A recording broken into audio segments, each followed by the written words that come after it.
Djibouti is a geographical gold mine. With its busy port, it sits strategically in the Horn of Africa.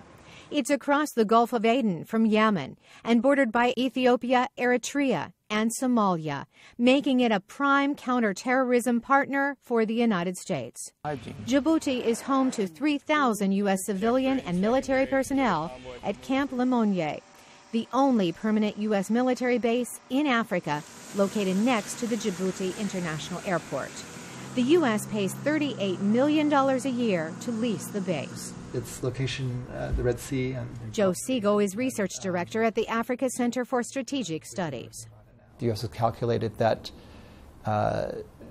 putting the money into what's seen as a relatively stable country in a very strategic location with access to a lot of unstable countries will pay off both in the near and the long term. Camp Lemonnier serves as an anti-terrorism hub for the Horn of Africa and the Arabian Peninsula.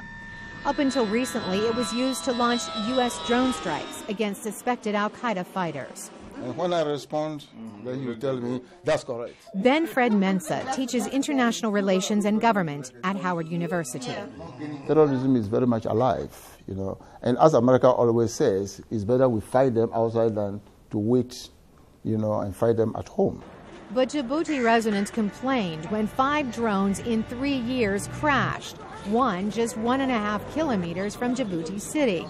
So the U.S. moved the drone fleet to another airstrip 13 kilometers away from the airport. So for the U.S. government, it's a question of balance. Djibouti's human rights record is not stellar. Freedom House, a human rights reporting agency, labeled Djibouti as not free in last year's Freedom in the World report.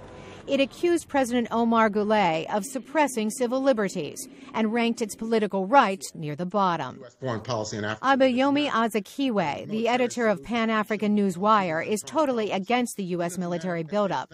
In a Skype interview, he says there's more at play than terrorism.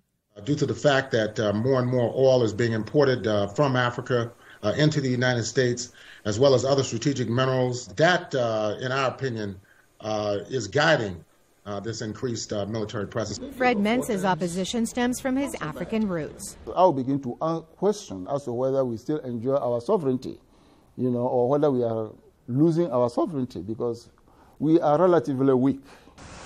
The Pentagon plans to spend more than $1 billion over the next 25 years to expand and renovate Camp Lemonnier, reaffirming its presence in Africa. Carolyn Presutti, VOA News, Washington.